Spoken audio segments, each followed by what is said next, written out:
श्री नानक पाद पंकज बंधन पाद पंकज बंधना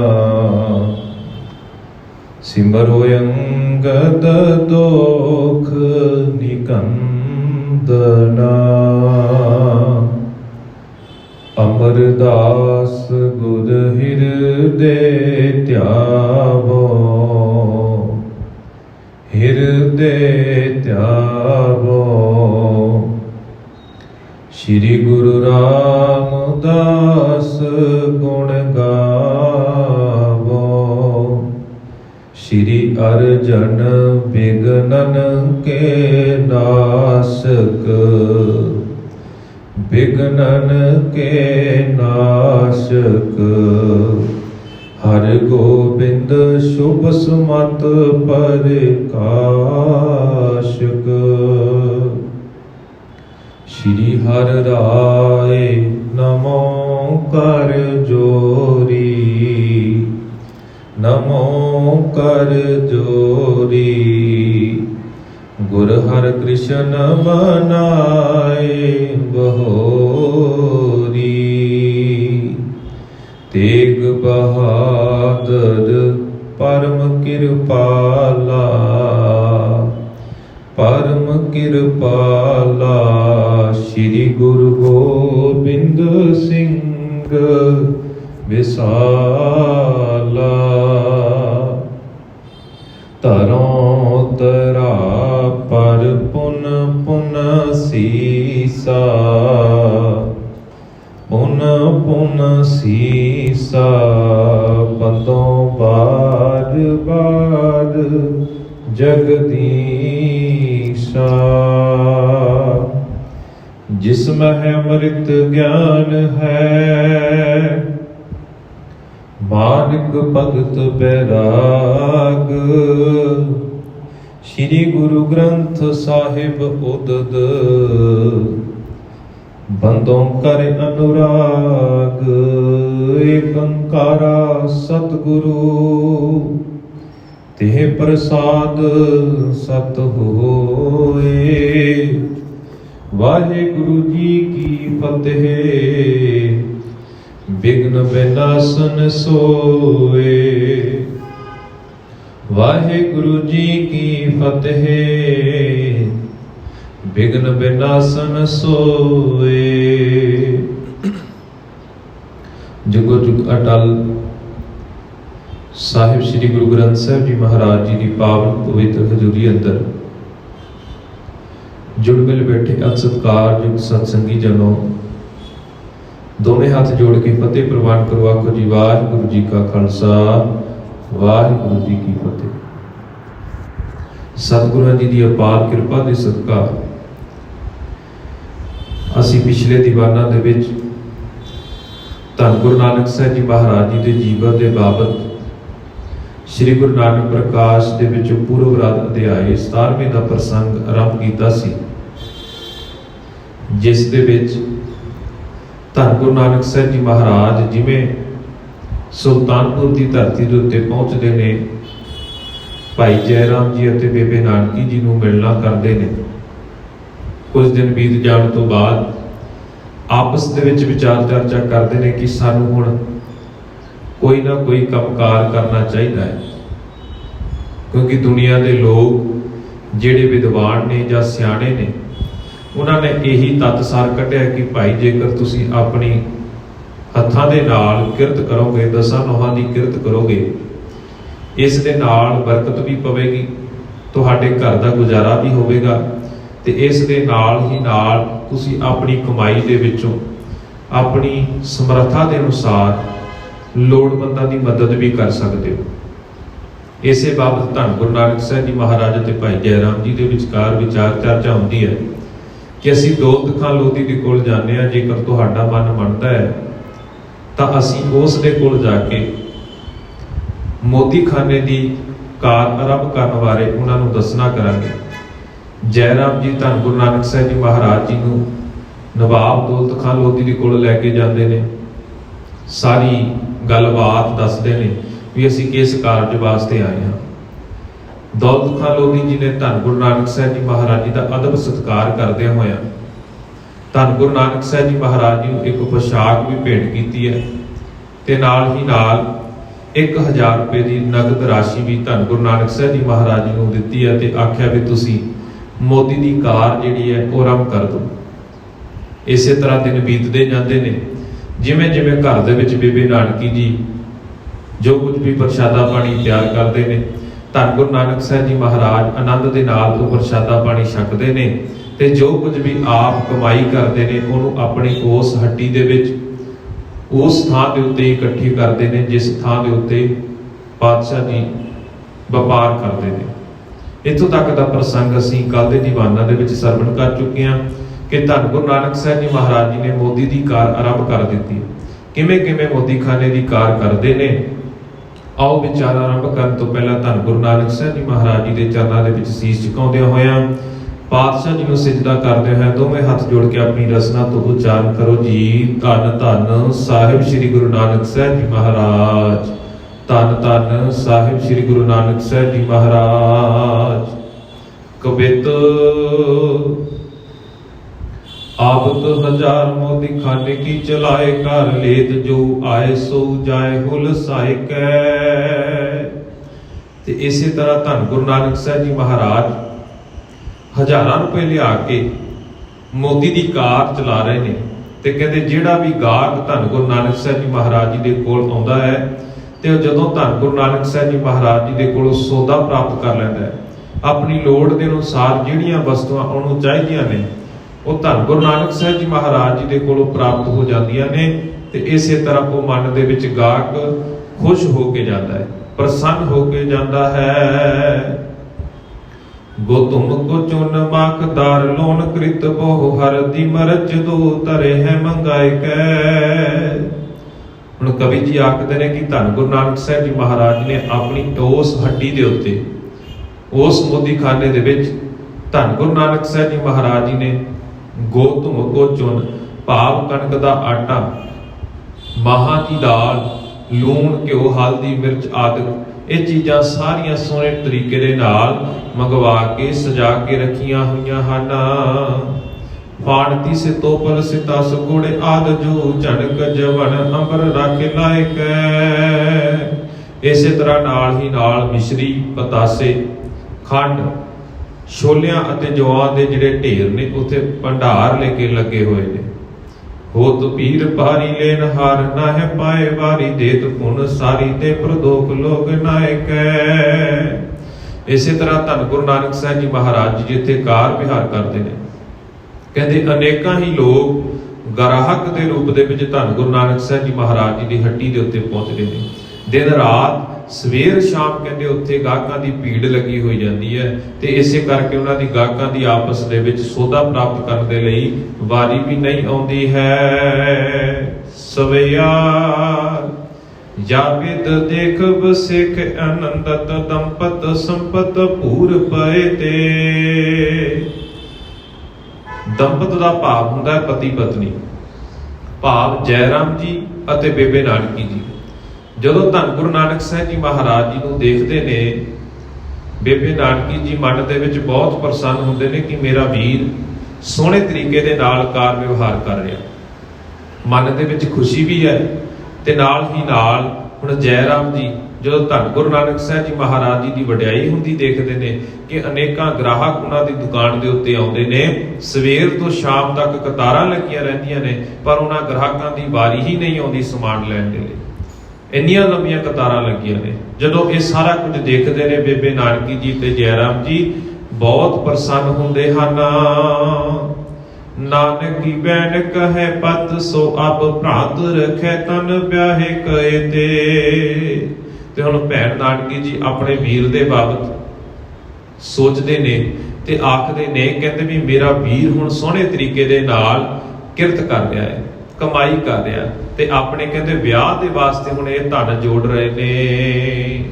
ਟੋਰਹੁ ਕੋ ਕਾਜ ਚਾਹੇ ਰਖੋ ਉਰ ਹੋਏ ਬਰੋਬਰ ਜੋ ਮਿਲੇ ਤੇ ਹੁਣ ਬੇਬੇ ਨਾਨਕੀ ਜੀ ਜੈ ਰਾਮ ਜੀ ਨੂੰ ਆਖਦੇ ਨੇ ਕਿ ਜਿਵੇਂ ਮੇਰਾ ਵੀਰ ਆਪਣੇ ਵਿਆਹ ਦੇ ਵਾਸਤੇ ਧਨ ਇਕੱਠਾ ਕਰ ਰਿਹਾ ਹੈ, ਧਨ ਜੋੜ ਰਿਹਾ ਹੈ। ਹੁਣ ਅਸੀਂ ਆਪਣੇ ਬਰਾਬਰ ਦਾ ਕੋਈ ਰਿਸ਼ਤਾ ਲੱਭਾਂਗੇ, ਬਰਾਬਰ ਦਾ ਰਿਸ਼ਤਾ ਲੱਭ ਕੇ ਆਪਣੇ ਵੀਰ ਦੇ ਵਾਸਤੇ ਕੋਈ ਸੋਹਣੀ ਜੀ ਕੁੜੀ ਲੱਭ ਕੇ ਇਹਨਾਂ ਦੇ ਵਿਆਹ ਦੇ ਬਾਬਤ ਜੋ ਵੀ ਕਾਰ ਵਿਹਾਰ ਹੈ ਉਹ ਅਸੀਂ ਵਧੀਆ ਘਰ ਲੱਭਾਂਗੇ। ਕਾਲੂ ਪਿਤਾ ਹਰਖੇ ਸਭ ਭਾਂਤਨ ਤਾਂ ਬਨ ਚਾਹੇ ਵੀ ਇਹਾਂ ਅਏਤੇ।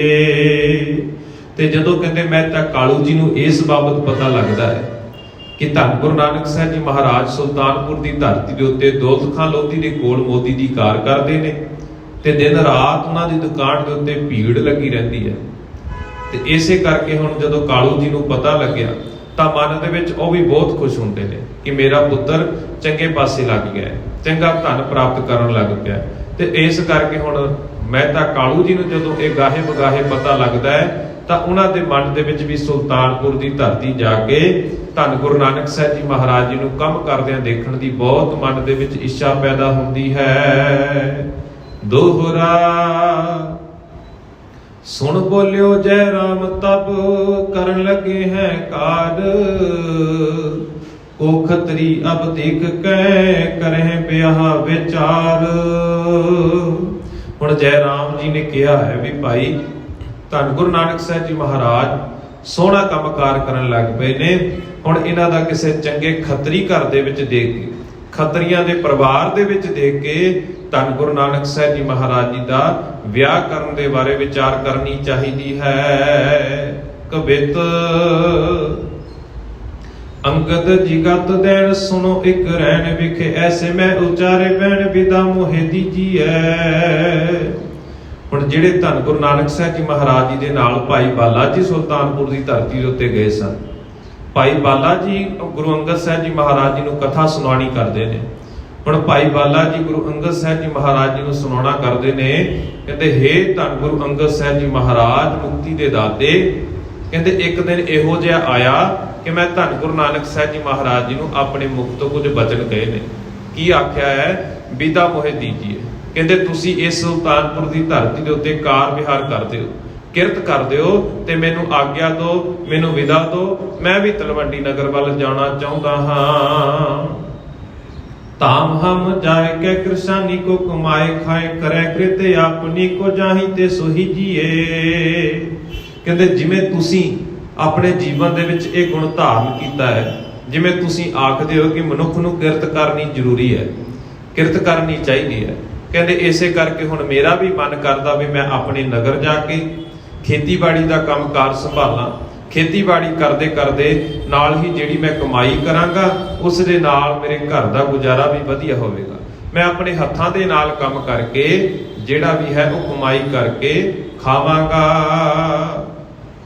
ਕੋਮਲਕ ਪੁਲ ਪਰ ਕੁੰਡਲ ਹਲਤ ਬੋਲੇ ਮਾਨੋ ਚੰਦ ਮੰਡਲ ਮੈਂ ਮੀਨ ਦੁੱਪ ਖੀਜੀਏ। ਇਸੇ ਤਰ੍ਹਾਂ ਹੁਣ ਧੰਨ ਗੁਰੂ ਨਾਨਕ ਸਾਹਿਬ ਜੀ ਮਹਾਰਾਜ ਜੀ ਦੇ ਬਾਬਤ ਉਹਨਾਂ ਦੀ ਪ੍ਰਸ਼ੰਸਾ ਕਰਦਿਆਂ ਹੋਇਆ, ਧੰਨ ਗੁਰੂ ਨਾਨਕ ਸਾਹਿਬ ਜੀ ਮਹਾਰਾਜ ਦਾ ਸਰੂਪ ਦਾ ਚਿਤਰਨ ਕਰਦਿਆਂ ਹੋਇਆ ਭਾਈ ਬਾਲਾ ਜੀ ਆਖਦੇ ਨੇ ਕਿ ਧੰਨ ਗੁਰੂ ਨਾਨਕ ਸਾਹਿਬ ਜੀ ਮਹਾਰਾਜ ਜੀ ਦਾ ਮੁਖੜਾ ਬਹੁਤ ਸੋਹਣਾ ਹੈ ਤੇ ਉਸ ਸੋਹਣੇ ਮੁਖੜੇ ਦੇ ਵਿੱਚੋਂ ਧੰਨ ਗੁਰੂ ਨਾਨਕ ਸਾਹਿਬ ਜੀ ਮਹਾਰਾਜ ਬੋਲੇ ਨੇ। ਤੇ ਇਸੇ ਤਰ੍ਹਾਂ ਹੁਣ ਉਹਨਾਂ ਨੇ ਧੰਨ ਗੁਰੂ ਨਾਨਕ ਸਾਹਿਬ ਜੀ ਮਹਾਰਾਜ ਜੀ ਨੇ ਭਾਈ ਬਾਲੇ ਜੀ ਦੀ ਜਿਹੜੀ ਫਰਿਆਦ ਸੀ ਵੀ ਮੈਂ ਤਲਵੰਡੀ ਨਗਰ ਜਾਣਾ ਚਾਹੁੰਦਾ, ਉਸ ਦੇ ਬਾਬਤ ਹੁਣ ਧੰਨ ਗੁਰੂ ਨਾਨਕ ਸਾਹਿਬ ਜੀ ਮਹਾਰਾਜ ਆਪਣੇ ਮੁਖਾਰ ਬਿੰਦ ਤੋਂ ਬਚਨ ਉਚਾਰਨ ਕਰਕੇ ਜਵਾਬ ਦਿੰਦੇ ਹਨ।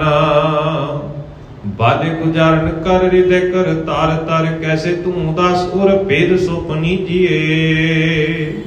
ਤੇ ਬਾਦਸ਼ਾਹ ਜੀ ਆਖਦੇ ਨੇ ਕਿ ਹੇ ਬਾਲੇ ਤੁਸੀਂ ਗੁਜ਼ਾਰਾ ਕਰ ਦਿਓ, ਜੇਕਰ ਤੁਸੀਂ ਚਾਹੁੰਦੇ ਹੋ ਵੀ ਮੇਰੇ ਘਰ ਦੇ ਵਿੱਚ ਚੰਗੇ ਤਰੀਕੇ ਦੇ ਨਾਲ ਗੁਜ਼ਾਰਾ ਹੋਵੇ, ਮੈਨੂੰ ਕਿਸੇ ਵੀ ਤਰ੍ਹਾਂ ਦੀ ਘਰ ਦੇ ਵਿੱਚ ਤੋੜ ਨਾ ਆਵੇ, ਤਾਂ ਧੰਨ ਗੁਰੂ ਨਾਨਕ ਸਾਹਿਬ ਜੀ ਮਹਾਰਾਜ ਆਖਦੇ ਨੇ ਕਿ ਹਿਰਦੇ ਕਰ ਤਾਰ ਤਰ, ਵੀ ਆਪਣੇ ਹਿਰਦੇ ਦੇ ਵਿੱਚ ਆਪਣੇ ਚਿੱਤ ਦੇ ਵਿੱਚ ਪਰਮਾਤਮਾ ਦੇ ਨਾਮ ਨੂੰ ਧਾਰਨ ਕਰੋ, ਪਰਮਾਤਮਾ ਦੀ ਬੰਦਗੀ ਕਰੋ। ਤੇ ਇਸ ਦੇ ਨਾਲ ਨਾਲ ਆਖਦੇ ਨੇ ਕਹਿੰਦੇ ਤੁਸੀਂ ਕਿਸ ਕਾਰਨ ਵਾਸਤੇ ਉਦਾਸ ਹੋ, ਤੁਸੀਂ ਕਿਉਂ ਉਦਾਸੀ ਧਾਰਨ ਕੀਤੀ ਹੈ, ਇਸ ਦੇ ਬਾਰੇ ਮੈਨੂੰ ਖੋਲ ਕੇ ਦੱਸਣਾ ਕਰੋ। ਸਵਿਆ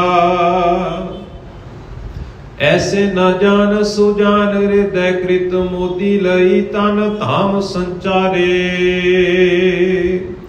ਤੇ ਇਸੇ ਤਰ੍ਹਾਂ ਹੁਣ ਧੰਨ ਗੁਰੂ ਨਾਨਕ ਸਾਹਿਬ ਜੀ ਮਹਾਰਾਜ ਆਖਦੇ ਨੇ ਕਿ ਹੇ ਮੇਰੇ ਸੁਘੜ ਸਿਆਣੇ ਦੋਸਤ, ਕਹਿੰਦੇ ਇਸ ਤਰ੍ਹਾਂ ਨਾ ਸਮਝੋ, ਐਸੇ ਨਾ ਜਾਣ ਸੁਜਾਨ ਹਿਰਦੈ ਕ੍ਰਿਤ, ਮੋਦੀ ਲਈ ਤਨ ਧਾਮ ਸੰਚਾਰੇ, ਕਿ ਮੋਦੀ ਦੇ ਕੰਮ ਵਿੱਚ ਅਸੀਂ ਜੁਟ ਕੇ ਇਹ ਮੋਦੀ ਖਾਨੇ ਦਾ ਕੰਮਕਾਰ ਕਰਦੇ ਕਰਦੇ ਵੀ ਅਸੀਂ ਘਰ ਦੇ ਵਿੱਚ ਧਨ ਇਕੱਠਾ ਕਰਨ ਦੇ ਲਈ ਹੀ ਕੁਝ ਸਮਾਂ ਗੁਜ਼ਾਰਦੇ ਹਾਂ। ਕੇਤਕ ਬਾਸਰ ਕਾਲ ਬਿਤਾਵਤ ਹੈ ਕਿ ਕੰਮ ਜੋ ਕਰ ਹਮਾਰੇ, ਕਹਿੰਦੇ ਅਸੀਂ ਦੇਖਦੇ ਹਾਂ ਵੀ ਇਹ ਕੰਮ ਸਾਡੇ ਲਾਇਕ ਹੈ ਵੀ, ਅਸੀਂ ਕੁਝ ਸਮਾਂ ਇੱਥੇ ਰੁਕਦੇ ਹਾਂ। ਜੇਕਰ ਸਾਨੂੰ ਲੱਗੇਗਾ ਵੀ ਇਹ ਕੰਮ ਸਾਡੇ ਲਾਇਕ ਹੈ ਤਾਂ ਅਸੀਂ ਇੱਥੇ ਰੁਕਾਂਗੇ, ਜਿੰਨਾ ਸਮਾਂ ਵੀ ਅਸੀਂ ਇੱਥੇ ਕੰਮ ਕਰਾਂਗੇ ਅਸੀਂ ਕੰਮ ਕਰਨ ਦੇ ਵਾਸਤੇ ਇਸ ਅਸਥਾਨ ਦੇ ਉੱਤੇ ਰੁਕਣਾ ਕਰਾਂਗੇ। ਜੋ ਕਰਨੀ ਕਰਿਤ ਸੋ ਕਰ ਹੈ, ਜਬ ਆਨ ਚਲੇ ਤੁਝਲੇ ਸੰਘਾਰੇ, ਕਹਿੰਦੇ ਜੇਕਰ ਸਾਨੂੰ ਲੱਗਾ ਵੀ ਇਹ ਕੰਮ ਕਾਜ ਚੰਗਾ ਨਹੀਂ ਹੈ ਤਾਂ ਕਹਿੰਦੇ ਅਸੀਂ ਜਿਸ ਅਸਥਾਨ ਦੇ ਉੱਤੇ ਵੀ ਜਾਵਾਂਗੇ, ਭਾਈ ਬਾਲਾ ਜੀ ਤੁਹਾਨੂੰ ਅਸੀਂ ਆਪਣੇ ਨਾਲ ਹੀ ਲੈ ਕੇ ਜਾਵਾਂਗੇ। ਇਹ ਮਨ ਆਪਣੇ ਆਪਣੇ ਮਨ ਦੇ ਵਿੱਚ ਮਤਾਂ ਇਹ ਵਿਚਾਰ ਧਾਰਨ ਕਰਨਾ ਵੀ ਅਸੀਂ ਤੁਹਾਨੂੰ ਕਿਤੇ ਵਿਛੋੜਾ ਦੇ ਜਾਵਾਂਗੇ, ਜਿੱਥੇ ਵੀ ਅਸੀਂ ਚੱਲਾਂਗੇ ਤੁਹਾਨੂੰ ਆਪਣੇ ਨਾਲ ਹੀ ਲੈ ਕੇ ਜਾਵਾਂਗੇ। ਹਵੈ ਗੁਜਰਾਨ ਹਮਾਰ ਤੁਮਾਰ ਮਿਲੇ ਕਰੇ ਇਹ ਕਰ ਪਿਆਰੇ, ਤੇ ਇਸੇ ਤਰ੍ਹਾਂ ਕਹਿੰਦੇ ਆਪਾਂ ਦੋਵੇਂ ਰਲ ਮਿਲ ਕੇ ਇਹ ਕਾਰ ਵਿਹਾਰ ਕਰਦੇ ਹਾਂ। ਇਹ ਜਿਹੜਾ ਹੱਟੀ ਦਾ ਕੰਮ ਅਸੀਂ ਸੰਭਾਲਿਆ ਹੈ ਨਾ, ਅਸੀਂ ਰਲ ਮਿਲ ਕੇ ਇਹ ਕੰਮ ਕਰਾਂਗੇ। ਇਸ ਵੇਲੇ ਇਹੋ ਸਾਡਾ ਮੁੱਖ ਕੰਮ ਹੈ। ਦੋਹਰਾ ਅਸ ਕਹਿ ਮਮ ਮਨ ਕਰਖ ਲੈ, ਨਿਕਟ ਰਖਣ ਕੇ ਹੇਤ ਤਜ ਨ ਸਕੋ ਦਰਸ਼ਨ ਸਫਲ, ਸ਼੍ਰੀ ਬੇਦੀ ਕੁਲ ਕੇਤ। ਹੁਣ ਭਾਈ ਬਾਲਾ ਜੀ ਗੁਰੂ ਅੰਗਦ ਸਾਹਿਬ ਜੀ ਮਹਾਰਾਜ ਜੀ ਨੂੰ ਆਖਦੇ ਨੇ ਕਿ ਕਹਿੰਦੇ ਜਦੋਂ ਮੈਂ ਧੰਨ ਗੁਰੂ ਨਾਨਕ ਸਾਹਿਬ ਜੀ ਮਹਾਰਾਜ ਜੀ ਨੂੰ ਆਪਣੇ ਦਿਲ ਦੀ ਗੱਲ ਦੱਸੀ ਤਾਂ ਧੰਨ ਗੁਰੂ ਨਾਨਕ ਸਾਹਿਬ ਜੀ ਮਹਾਰਾਜ ਜੀ ਨੇ ਮੈਨੂੰ ਦਿਲਾਸਾ ਦਿੰਦਿਆਂ ਮੈਨੂੰ ਸਮਝਾਉਣਾ ਕੀਤਾ ਹੈ, ਤੇ ਕਹਿੰਦੇ ਉਹਨਾਂ ਦੀ ਉਸ ਵਿਚਾਰਧਾਰਾ ਦੇ ਨਾਲ ਕਹਿੰਦੇ ਮੇਰਾ ਵੀ ਮਨ ਉਹਨਾਂ ਦੇ ਵੱਲ ਖਿੱਚਿਆ ਗਿਆ। ਜਦੋਂ ਗੁਰੂ ਨਾਨਕ ਸਾਹਿਬ ਜੀ ਮਹਾਰਾਜ ਜੀ ਨੇ ਆਖਿਆ ਨਾ ਵੀ ਅਸੀਂ ਤੁਹਾਨੂੰ ਆਪਣੇ ਨਾਲ ਹੀ ਲੈ ਕੇ ਜਾਵਾਂਗੇ ਜਿੱਥੇ ਵੀ ਜਾਵਾਂਗੇ, ਤਾਂ ਭਾਈ ਬਾਲਾ ਜੀ ਆਖਦੇ ਨੇ ਕਿ ਮੇਰਾ ਮਨ ਬਹੁਤ ਖੁਸ਼ ਹੋਇਆ। ਕਹਿੰਦੇ ਮੇਰੇ ਹੁਣ ਮਨ ਦੇ ਵਿੱਚ ਧੰਨ ਗੁਰੂ ਨਾਨਕ ਸਾਹਿਬ ਜੀ ਮਹਾਰਾਜ ਜੀ ਦੇ ਦਰਸ਼ਨ ਕੀਤੇ ਬਿਨਾਂ ਮੈਨੂੰ ਚੈਨ ਨਹੀਂ ਆਉਂਦਾ। ਮੈਂ ਧੰਨ ਗੁਰੂ ਨਾਨਕ ਸਾਹਿਬ ਜੀ ਮਹਾਰਾਜ ਜੀ ਦੇ ਦਰਸ਼ਨ ਕਰਨਾ ਛੱਡ ਨਹੀਂ ਸਕਦਾ, ਭਾਵ ਸਦਾ ਲਈ ਉਹ ਮੇਰੇ ਸਾਹਮਣੇ ਰਹਿਣ, ਮੇਰੀ ਇਹ ਵਿਚਾਰ ਸੀ। ਤੇ ਧੰਨ ਗੁਰੂ ਨਾਨਕ ਸਾਹਿਬ ਜੀ ਮਹਾਰਾਜ ਜੀ ਜਿਹੜੇ ਦਿਲਾਂ ਦੀਆਂ ਜਾਣਨ ਵਾਲੇ ਨੇ, ਉਹਨਾਂ ਨੇ ਮੇਰੇ ਦਿਲ ਦੀ ਵੀ ਜਾਣ ਲਈ, ਤੇ ਨਾਲ ਹੀ ਨਾਲ ਇਹ ਵੀ ਮੈਨੂੰ ਆਖ ਦਿੱਤਾ ਵੀ ਅਸੀਂ ਰਲ ਮਿਲ ਕੇ ਇਹ ਗੁਜ਼ਾਰਾ ਕਰਾਂਗੇ। ਸੋਰਠਾ ਮੈਂ ਬੋਲਿਓ ਕਰ ਬਿੰਦ, ਤੁਮ ਰਜਾਏ ਮਾਨੋ ਸਦਾ, ਇਹ ਬਰ ਦੇਹੋ ਮੁਕੰਦ, ਭੂਲ ਨਾ ਪ੍ਰਤਕੂਲੋਂ ਕਦਾ। ਤੇ ਇਸੇ ਕਰਕੇ ਹੁਣ ਭਾਈ ਬਾਲਾ ਜੀ ਧੰਨ ਗੁਰੂ ਨਾਨਕ ਸਾਹਿਬ ਜੀ ਮਹਾਰਾਜ ਜੀ ਦੇ ਸਾਹਮਣੇ ਦੋਵੇਂ ਹੱਥ ਜੋੜ ਕੇ ਖੜੇ ਹੋ ਗਏ ਨੇ, ਤੇ ਧੰਨ ਗੁਰੂ ਨਾਨਕ ਸਾਹਿਬ ਜੀ ਮਹਾਰਾਜ ਜੀ ਦੇ ਅੱਗੇ ਫਰਿਆਦ ਕਰਦੇ ਨੇ, ਬੇਨਤੀ ਕਰਦੇ ਨੇ, ਤੇ ਮੈਨੂੰ ਕਹਿੰਦੇ ਇਹੋ ਜੀ ਮੱਤ ਦਵੋ, ਇਹੋ ਜੀ ਦਾਤ ਦਵੋ, ਮੈਂ ਕਦੇ ਵੀ ਤੁਹਾਡੀ ਵਿਚਾਰ ਦੇ ਉਲਟ ਨਾ ਚੱਲਾਂ, ਮੈਂ ਕਦੇ ਵੀ ਤੁਹਾਡੀ ਵਿਚਾਰ ਤੋਂ ਉਲਟ ਹੋ ਕੇ ਆਪਣਾ ਜੀਵਨ ਨਿਰਵਾਹ ਨਾ ਕਰਾਂ। ਬਾਲੇ ਤੂੰ ਮਮ ਮਿੱਤਰ, ਸਤ ਵਿਖੈ ਨਿਤ ਮਤ ਦ੍ਰਿੜੈ, ਇਹ ਬਚ ਰੱਖੋ ਚਿੱਤ, ਜਨਮ ਮਰਨ ਤੇ ਮੁਕਤ ਹੋਵੈ। ਹੁਣ ਭਾਈ ਬਾਲਾ ਜੀ ਆਪਣੀ ਮਤ ਦੇ ਅਨੁਸਾਰ ਦਾਨ ਮੰਗਦੇ ਨੇ, ਤੇ ਧੰਨ ਗੁਰੂ ਨਾਨਕ ਸਾਹਿਬ ਜੀ ਮਹਾਰਾਜ ਕਿਹੜੀ ਦਾਤ ਭਾਈ ਬਾਲਾ ਜੀ ਨੂੰ ਦਿੰਦੇ ਨੇ? ਕਹਿੰਦੇ ਵੀ ਬਾਲੇ ਜੀ ਤੁਸੀਂ ਸਾਡੇ ਮਿੱਤਰ ਹੋ। ਗੁਰੂ ਸਾਹਿਬ ਜੀ ਆਖਦੇ ਨੇ ਕਿ ਤੁਸੀਂ ਸਾਡੇ ਪਰਮ ਮਿੱਤਰ ਹੋ, ਤੁਹਾਡੇ ਨਾਲ ਸਾਡਾ ਬਚਪਨ ਵੀ ਬਤੀਤ ਹੋਇਆ। ਚੇਤੇ ਰੱਖਣਾ, ਆਪਣੇ ਮਨ ਦੇ ਵਿੱਚ ਹਮੇਸ਼ਾ ਹੀ ਸੱਚ ਨੂੰ ਧਾਰਨ ਕਰਨਾ, ਸੱਚ ਦਾ ਪੱਲਾ ਨਹੀਂ ਛੱਡਣਾ, ਹਮੇਸ਼ਾ ਜ਼ਿੰਦਗੀ ਦੇ ਵਿੱਚ ਸੱਚ ਦੇ ਨਾਲ ਤੁਰਨਾ ਹੈ, ਸੱਚ ਨੂੰ ਆਪਣਾ ਪੱਕਾ ਮਿੱਤਰ ਮੰਨਣਾ ਹੈ। ਸੱਚਾ ਸਾਥੀ ਤੁਸੀਂ ਕੇਵਲ ਤੇ ਕੇਵਲ ਸੱਤ ਨੂੰ ਮੰਨਣਾ ਹੈ। ਜਦੋਂ ਤੁਹਾਡੇ ਜੀਵਨ ਦੇ ਵਿੱਚ ਸੱਚ ਆ ਗਿਆ ਤਾਂ ਯਾਦ ਰੱਖਣਾ ਤੁਸੀਂ ਇਸ ਤਰ੍ਹਾਂ ਸੱਚ ਦੇ ਉੱਤੇ ਪਹਿਰਾ ਦਿੰਦੇ ਦਿੰਦੇ ਜਨਮ ਮਰਨ ਤੋਂ ਮੁਕਤੀ ਪ੍ਰਾਪਤ ਕਰ ਲਵੋਗੇ। ਅਸ ਸੁਣ ਪਦ ਅਰਬਿੰਦ ਮੈਂ, ਬੰਦੇ ਕਰ ਬੰਦ ਦੋ, ਕਹੇ ਜੋ ਕ੍ਰਿਤ ਬਖਸ਼ਿੰਦ, ਕਰਨ ਲੱਗਿਓ ਪੁਨ ਕਰ ਸੋ। ਤੇ ਇਸੇ ਤਰ੍ਹਾਂ ਕਹਿੰਦੇ ਜਦੋਂ ਧੰਨ ਗੁਰੂ ਨਾਨਕ ਸਾਹਿਬ ਜੀ ਮਹਾਰਾਜ ਜੀ ਨੇ ਇਹ ਬਚਨ ਸੁਣਾਉਣਾ ਕੀਤੇ ਨੇ, ਤਾਂ ਭਾਈ ਬਾਲਾ ਜੀ ਦੋਵੇਂ ਹੱਥ ਜੋੜ ਕੇ ਧੰਨ ਗੁਰੂ ਨਾਨਕ ਸਾਹਿਬ ਜੀ ਮਹਾਰਾਜ ਜੀ ਦੇ ਚਰਨਾਂ ਦੇ ਵਿੱਚ ਟਹਿ ਪਏ ਨੇ। ਧੰਨ ਗੁਰੂ ਨਾਨਕ ਸਾਹਿਬ ਜੀ ਮਹਾਰਾਜ ਜੀ ਨੂੰ ਵੰਦਨਾ ਕੀਤੀ ਹੈ, ਨਮਸਕਾਰ ਕੀਤੀ ਹੈ, ਤੇ ਨਾਲ ਹੀ ਨਾਲ ਆਖਦੇ ਨੇ, ਕਹਿੰਦੇ ਵੀ ਮੈਂ ਉਸੇ ਤਰ੍ਹਾਂ ਹੀ ਕੰਮ ਕਰਨ ਲੱਗਾ, ਜਿਵੇਂ ਤੁਸੀਂ ਆਖੋਗੇ ਉਸੇ ਤਰ੍ਹਾਂ ਤੁਹਾਡੇ ਨਾਲ ਵਿਚਰ ਕੇ ਮੈਂ ਕੰਮ ਕਰਾਂਗਾ। ਅਪਰ ਥਾਨ ਤੇ ਆਣ ਸੋਦਾ ਆਪਨ ਮੈਂ ਧਰੋਂ, ਆਪਨ ਕਿਦੋ ਨਿਧਾਨ ਹੋਤ ਅਟੁੱਟ ਹੈ ਵਸਤ ਸਭ। ਕਹਿੰਦੇ ਜਦੋਂ ਧੰਨ ਗੁਰੂ ਨਾਨਕ ਸਾਹਿਬ ਜੀ ਮਹਾਰਾਜ ਜੀ ਨੇ ਇਸ ਤਰੀਕੇ ਦੇ ਨਾਲ ਹੱਟੀ ਕਰਦਿਆਂ ਦੁਕਾਨ ਕਰਦਿਆਂ ਧੰਨ ਗੁਰੂ ਨਾਨਕ ਸਾਹਿਬ ਜੀ ਮਹਾਰਾਜ ਜੀ ਨੇ ਵੱਖ-ਵੱਖ ਥਾਵਾਂ ਦੇ ਉੱਤੋਂ ਸੌਦਾ ਖਰੀਦ ਕੇ ਆਪਣੇ ਉਸ ਵਪਾਰ ਵਾਲੀ ਥਾਂ ਦੇ ਉੱਤੇ ਇਕੱਠਾ ਕੀਤਾ, ਤਾਂ ਆਖਦੇ ਨੇ, ਕਹਿੰਦੇ ਵੀ ਉਹ ਇੱਕ ਸਧਾਰਨ ਕੋਈ ਹੱਟੀ ਨਹੀਂ ਰਹਿ ਗਈ, ਕੋਈ ਸਧਾਰਨ ਦੁਕਾਨ ਨਹੀਂ ਰਹਿ ਗਈ, ਉਹ ਸਗੋਂ ਇੱਕ ਵੱਡਾ ਭੰਡਾਰ ਬਣ ਗਿਆ ਹੈ। ਦੋਹਰਾ ਜਾਚਕ ਕਰ ਹੈ ਜਾਚਨਾ ਪਾਵੇ ਪਰਮ ਪ੍ਰਸਾਦ, ਸੁਣ ਸੁਣ ਆਵੇ ਅਨਕ ਪੁਨ ਦੇਵੇ ਸਭਨ ਆਨੰਦ। ਤੇ ਇਸੇ ਤਰ੍ਹਾਂ ਹੁਣ ਜਦ ਧੰਨ ਗੁਰੂ ਨਾਨਕ ਸਾਹਿਬ ਜੀ ਮਹਾਰਾਜ ਜੀ ਦੀ ਸੁਲਤਾਨਪੁਰ ਦੀ ਧਰਤੀ ਦੇ ਉੱਤੇ ਵੀ ਵਡਿਆਈ ਹੋ ਰਹੀ ਹੈ, ਪ੍ਰਸ਼ੰਸਾ ਹੋ ਰਹੀ ਹੈ, ਤਾਂ ਕਹਿੰਦੇ ਉਸ ਅਸਥਾਨ ਦੇ ਉੱਤੇ ਧੰਨ ਗੁਰੂ ਨਾਨਕ ਸਾਹਿਬ ਜੀ ਮਹਾਰਾਜ ਜੀ ਦੇ ਮੋਦੀਖਾਨੇ ਦੇ ਉੱਤੇ ਅਨੇਕਾਂ ਮੰਗਤੇ ਆਉਂਦੇ ਨੇ। ਆਪਣੀ ਖੁਆਇਸ਼ ਦੇ ਅਨੁਸਾਰ ਜਿਹੜੀ ਵੀ ਚੀਜ਼ ਉਹਨਾਂ ਨੂੰ ਚਾਹੀਦੀ ਹੈ ਉਹ ਦਾਨ ਮੰਗਦੇ ਨੇ, ਤੇ ਧੰਨ ਗੁਰੂ ਨਾਨਕ ਸਾਹਿਬ ਜੀ ਮਹਾਰਾਜ ਉਹਨਾਂ ਦੇ ਉੱਤੇ ਇਹੋ ਜਿਹੀ ਕਿਰਪਾ ਕਰਦੇ ਨੇ ਤੋਂ ਆਪਣੀਆਂ ਮੂੰਹ ਮੰਗੀਆਂ ਮੁਰਾਦਾਂ ਉਸ ਦਰ ਦੇ ਉੱਤੋਂ ਪ੍ਰਾਪਤ ਕਰਕੇ ਜਾਂਦੇ ਨੇ। ਤੇ ਇਸੇ ਤਰ੍ਹਾਂ ਮਨ ਦੇ ਵਿੱਚ ਬਹੁਤ ਆਨੰਦਿਤ ਹੁੰਦੇ ਨੇ। ਅਸਨਹੀਨ ਬਸਨੰਗ ਨਗਨ ਕਰਤ ਅਰਥ ਨਾ ਜੋਨ, ਸ਼ੂਸ਼ਾ ਬਹੁਰ ਨਾ ਜਾਗਈ ਆਬਤ ਜੋ ਭੋਨ। ਤੇ ਹੁਣ ਇੱਥੇ ਆਖਦੇ ਨੇ ਕਿ ਕਹਿੰਦੇ ਜਿਹੜਾ ਕੋਈ ਵੀ ਉਸ ਅਸਥਾਨ ਦੇ ਉੱਤੇ ਕੋਈ ਮੰਗਤਾ ਆਉਂਦਾ ਹੈ, ਕੋਈ ਭਿਖਾਰੀ ਆਉਂਦਾ ਹੈ, ਚਾਹੇ ਉਹ ਕੋਈ ਭੋਜਨ ਤੋਂ ਭੁੱਖਾ ਹੈ, ਚਾਹੇ ਉਸ ਦੇ ਕੋਲ ਵਸਤਰ ਨਹੀਂ ਨੇ ਤਨ ਦੇ ਉੱਤੇ ਪਹਿਨਣ ਦੇ ਲਈ, ਜਾਂ ਕੋਈ ਕੁਝ ਹੋਰ ਵੀ ਦਾਤਾ ਮੰਗਦਾ ਹੈ, ਤੇ ਉਹ ਕਹਿੰਦੇ ਧੰਨ ਗੁਰੂ ਨਾਨਕ ਸਾਹਿਬ ਜੀ ਮਹਾਰਾਜ ਜੀ ਦੀ ਸ਼ਰਨ ਦੇ ਵਿੱਚ ਆਇਆ ਹੋਇਆ ਖਾਲੀ ਹੱਥ ਵਾਪਸ ਨਹੀਂ ਜਾਂਦਾ। ਉਹ ਕਦੇ ਵੀ ਖਾਲੀ ਹੱਥ ਨਹੀਂ ਮੁੜਿਆ। ਜੇਕਰ ਭੁੱਖੇ ਨੂੰ ਕਿਸੇ ਨੂੰ ਭੋਜਨ ਦੀ ਲੋੜ ਹੈ ਤਾਂ ਧੰਨ ਗੁਰੂ ਨਾਨਕ ਸਾਹਿਬ ਜੀ ਮਹਾਰਾਜ ਉਹਨੂੰ ਭੋਜਨ ਵੀ ਛਕਾਉਂਦੇ ਨੇ। ਜੇਕਰ ਉਸ ਦੇ ਤਨ ਦੇ ਉੱਤੇ ਵਸਤਰ ਨਹੀਂ ਹੈ ਤਾਂ ਧੰਨ ਗੁਰੂ ਨਾਨਕ ਸਾਹਿਬ ਜੀ ਮਹਾਰਾਜ ਉਸ ਨੂੰ ਵਸਤਰ ਵੀ ਮੁਹੱਈਆ ਕਰਾਉਂਦੇ ਨੇ। ਇਸੇ ਤਰ੍ਹਾਂ ਜਿਹੜੀ ਵੀ ਮੰਗ ਲੈ ਕੇ ਉਸ ਦਰ ਦੇ ਉੱਤੇ ਆਉਂਦੇ ਨੇ, ਉਹ ਧੰਨ ਗੁਰੂ ਨਾਨਕ ਸਾਹਿਬ ਜੀ ਮਹਾਰਾਜ ਜੀ ਦੇ ਦਰ ਦੇ ਉੱਤੇ ਆ ਕੇ ਬਖਸ਼ਿਸ਼ਾਂ ਦੇ ਭੰਡਾਰ ਲੈ ਕੇ ਜਾਂਦੇ ਨੇ। ਹੁਣ ਧੰਨ ਗੁਰੂ ਨਾਨਕ ਸਾਹਿਬ ਜੀ ਮਹਾਰਾਜ ਜੀ ਨੇ ਜਦੋਂ ਇਹ ਮੋਦੀ ਦੀ ਕਾਰ ਆਰੰਭ ਕਰਨੀ ਸੀ, ਅਸੀਂ ਕੱਲ ਦੇ ਦੀਵਾਨਾਂ ਦੇ ਵਿੱਚ ਇਹ ਵਿਚਾਰ ਸਾਂਝੇ ਕੀਤੇ ਸਨ ਕਿ ਧੰਨ ਗੁਰੂ ਨਾਨਕ ਸਾਹਿਬ ਜੀ ਮਹਾਰਾਜ ਆਖਦੇ ਨੇ ਵੀ ਜੇਕਰ ਮਨੁੱਖ ਆਪਣੇ ਜੀਵਨ ਦੇ ਵਿੱਚ ਆਪਣੇ ਹੱਥਾਂ ਦੇ ਨਾਲ ਕਿਰਤ ਕਮਾਈ ਕਰੇਗਾ, ਕੋਈ ਰੁਜ਼ਗਾਰ ਕਰੇਗਾ, ਤਾਂ ਸਮਾਜ ਦੇ ਵਿੱਚ ਦੇਖੇਗਾ ਵੀ ਜੇਕਰ ਉਸ ਨੂੰ ਕਿਤੇ ਲੋੜ ਲੱਗ ਰਹੀ ਹੈ, ਕੋਈ ਲੋੜਵੰਦ ਹੈ, ਜੇਕਰ ਉਸ ਦੇ ਕੋਲ ਕੁਝ ਧਨ ਪਦਾਰਥ ਹੋਵੇਗਾ ਤਾਂ ਉਹ ਧਨ ਦੇ ਨਾਲ ਉਸ ਲੋੜਵੰਦ ਦੀ ਜ਼ਰੂਰਤ ਪੂਰੀ ਕਰ ਦੇਵੇਗਾ। ਕੇਵਲ ਧੰਨ ਗੁਰੂ ਨਾਨਕ ਸਾਹਿਬ ਜੀ ਮਹਾਰਾਜ ਜੀ ਨੇ ਇਹ ਬਚਨ ਕਹੇ ਨਹੀਂ, ਸਗੋਂ ਇਹਨਾਂ ਬਚਨਾਂ ਦੇ ਉੱਤੇ ਆਪ ਵੀ ਅਮਲ ਕੀਤਾ। ਦੁਨਿਆਵੀ ਤੌਰ ਦੇ ਉੱਤੇ ਦੇਖੀਏ ਨਾ, ਵੱਖ-ਵੱਖ ਧਰਮ ਨੇ, ਵੱਖ-ਵੱਖ ਵਿਚਾਰਧਾਰਾ ਨੇ, ਪਰ ਜੋ ਸਾਨੂੰ ਗੁਰੂ ਸਾਹਿਬ ਜੀ ਨੇ ਆਪਣਾ ਸਿਧਾਂਤ ਦਿੱਤਾ, ਜੋ ਧੰਨ ਗੁਰੂ ਨਾਨਕ ਸਾਹਿਬ ਜੀ ਮਹਾਰਾਜ ਜੀ ਦੇ ਘਰ ਦਾ ਫਲਸਫਾ ਹੈ, ਜੋ ਧੰਨ ਗੁਰੂ ਨਾਨਕ ਸਾਹਿਬ ਜੀ ਮਹਾਰਾਜ ਜੀ ਦੀ ਵਿਚਾਰਧਾਰਾ ਹੈ, ਉਹ ਪਾਤਸ਼ਾਹ ਜੀ ਨੇ 10 ਜਾਮਿਆਂ ਦੇ ਵਿੱਚ ਆਪਣੇ ਪਿੰਡੇ ਦੇ ਉੱਤੇ ਆਪਣੇ ਜੀਵਨ ਦੇ ਵਿੱਚ ਹੰਢਾ ਕੇ ਸਾਡੀ ਝੋਲੀ ਦੇ ਵਿੱਚ ਦਾਤਾਂ ਪਾਈਆਂ। ਹੁਣ ਦਰ ਦੇ ਉੱਤੇ ਕੋਈ ਭੁੱਖਾ ਆ ਰਿਹਾ ਤਾਂ ਉਹਨੂੰ ਵੀ ਭੋਜਨ ਛਕਾ ਰਹੇ ਨੇ, ਕਿਸੇ ਦੇ ਕੋਲ ਵਸਤਰ ਨਹੀਂ ਤਾਂ ਉਹਨੂੰ ਵੀ ਵਸਤਰ ਮੁਹੱਈਆ ਕਰਾਉਂਦੇ ਨੇ। ਅੱਜ ਦੇ ਸਮੇਂ ਦੇ ਵਿੱਚ ਵੀ ਸਾਨੂੰ ਇਹ ਵਿਚਾਰ ਆਪਣੇ ਜੀਵਨ ਦੇ ਅੰਦਰ ਧਾਰਨ ਕਰਨੇ ਚਾਹੀਦੇ ਨੇ। ਸਾਨੂੰ ਪਾਤਸ਼ਾਹ ਜੀ ਨੇ ਹੁਕਮ ਵੀ ਕੀਤਾ ਵੀ ਹਰੇਕ ਸਿੱਖ ਆਪਣੀ ਕਮਾਈ ਦਾ 10ਵਾਂ ਹਿੱਸਾ ਦਾਨ ਦੇ ਰੂਪ ਦੇ ਵਿੱਚ ਭੇਟਾ ਕਰੇ। ਉਹ ਦਾਨ ਕੇਵਲ ਤੇ ਕੇਵਲ ਅਸੀਂ ਇਹ ਨਹੀਂ ਕਹਿ ਸਕਦੇ ਵੀ ਇਕੱਲਾ ਗੁਰੂ ਘਰ ਹੀ ਦਾਨ ਦੇ ਸਕਦੇ ਆ। ਸਮਾਜ ਦੇ ਵਿੱਚ ਪਾਤਸ਼ਾਹ ਜੀ ਦੀ ਬਾਣੀ ਵੀ ਸਮਝਾਉਣਾ ਕਰਦੀ ਹੈ ਕਿ ਜੇਕਰ ਅਸੀਂ ਦੁਨੀਆ ਦੇ ਵਿੱਚ ਵੀ ਸੇਵਾ ਕਰਦੇ ਹਾਂ, ਦੁਨੀਆ ਦੇ ਲੋਕਾਂ ਦੀਆਂ ਜ਼ਰੂਰਤਾਂ ਨੂੰ ਮੁੱਖ ਰੱਖਦਿਆਂ ਹੋਇਆਂ ਅਸੀਂ ਉਹਨਾਂ ਨੂੰ ਉਹ ਲੋੜਾਂ ਉਹਨਾਂ ਦੀਆਂ ਮੁੱਖ ਰੱਖਦੇ ਹਾਂ, ਉਹ ਲੋੜਵੰਦਾਂ ਦੀ ਮਦਦ ਕਰਦੇ ਹਾਂ, ਤਾਂ ਧੰਨ ਗੁਰੂ ਨਾਨਕ ਸਾਹਿਬ ਜੀ ਮਹਾਰਾਜ ਜੀ ਵੀ ਸਾਨੂੰ ਇਹੀ ਸਮਝਾਉਣਾ ਕਰਦੇ ਨੇ ਕਿ ਅਕਾਲ ਪੁਰਖ ਪ੍ਰਭੂ ਪਰਮਾਤਮਾ ਬਹੁਤ ਪ੍ਰਸੰਨ ਹੁੰਦਾ ਹੈ। ਅਸੀਂ ਇਹ ਦੇਖਣਾ ਵੀ ਸਾਡਾ ਦਾਨ ਦੇਣਾ ਕਿਸ ਥਾਂ ਦੇ ਉੱਤੇ ਮੁਨਕਬ ਹੈ, ਕਿਸ ਥਾਂ ਦੇ ਉੱਤੇ ਦਾਨ ਦੇਣਾ।